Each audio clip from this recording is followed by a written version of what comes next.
moltíssimes ganes. L'any passat va ser el primer any que vaig poder fer el circuit complet i potser sí que tenia encara que no me la vulgui ficar, sí que tenia una pressió, no, de voler puntuar totes les carreres, sobretot a les primeres, per venir aquí a Europa, que és un terreny que més s'adapta a mi amb uns punts i poder anar més fort. I ja vaig veure que no va funcionar com volia. Just quan vaig arribar aquí a Espanya ja tenia els punts, estava entre els 10-11 primers, estava dins de la final i només tenia que fer un resultat bo, i just a una setmana d'Andorra em vaig trencar el lligament lateral i bueno, vaig competir aquí a Andorra amb més pena que glòria, com es diu.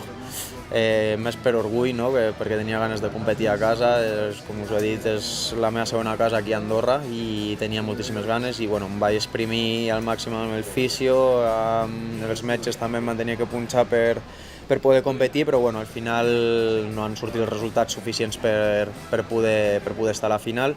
I després, bueno, aquest any la filosofia ha canviat totalment, és anar al 100% a totes les carreres, intentar fer el millor possible dins de les meves limitacions a cada competició. Sí, la veritat que el Freeride World Tour m'ha ajudat moltíssim, però no oblidem que no estaria al World Tour si Ordino Arcalís no hagués apostat per mi. Llavors que jo crec que la porta ben grana me l'ha obert Ordino Arcalís per obrir-me les portes a competir ja en la primera competició que es va fer del Freeride World Tour aquí.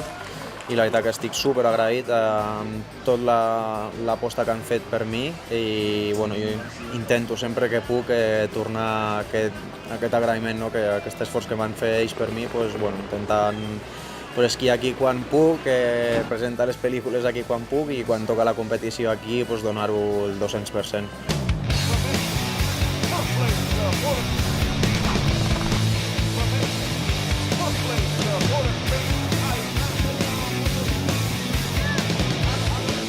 Sí, la veritat que va ser una sorpresa aquesta tercera posició fa 2 anys i la veritat que s'havia cancel·lat una competició a Fiebrun que es feia aquí, llavors teníem l'oportunitat de poder fer les dues, però la condició que ens va ficar el Freeride World Tour, que era com mega impossible en aquells moments, era com, si quedáis entre los 5 primeros, os dejamos el siguiente día, i m'ho van comunicar des de l'organització i amb el David també, amb l'organització d'Ordino, i van dir, anem a disfrutar d'aquesta, que és la que ens deixem fer segur, i després el que tingui que passar. I la veritat que va sortir una línia arriscada, però va sortir molt, molt bé, estava confiat aquell dia, tenia 100% segur que després pot passar o no pot passar, però estava molt confiat en que podia sortir aquesta línia i sabia que si sortia estaria davant. A part, sortia dels últims també, tenia que fer alguna cosa molt original per no repetir tot el que ja s'havia fet durant els 20 participants anteriors. Llavors, va sortir la baixada i la veritat que molt content.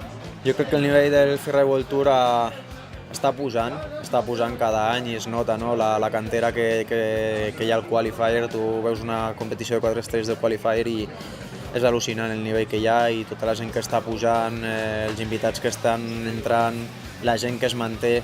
Jo crec que cada any va més, no sé quan s'arribarà a estancar, espero que aviat, perquè la veritat que està en uns nivells molt grans. Ara mateix va tot per detalls molt petits, de ficar una mà al terra, de fer una línia molt bona i ficar una mà al terra, t'està restant d'estar el primer al 5è o 6è o el 10è.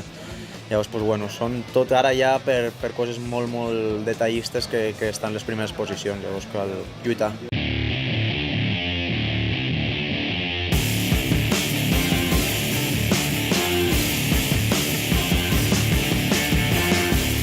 Hakuba, la veritat, la competició Hakuba és una de les més exòtiques, diríem, no? de proves.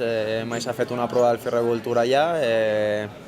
És una neu espectacular la que tenim allà. La veritat que el terreny no s'adapta a lo que més m'agrada a mi, que és baixades amb molta pendent i desnivell.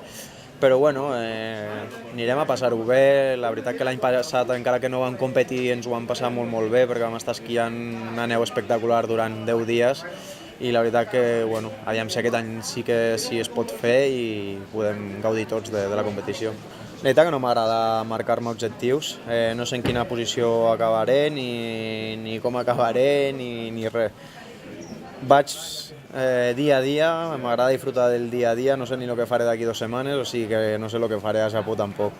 I menys amb el nivell que hi ha a dia d'avui, que fins que no comences com et trobes tu físicament, jo físicament estic bé, va recuperar el 100% de la lesió que vaig tenir.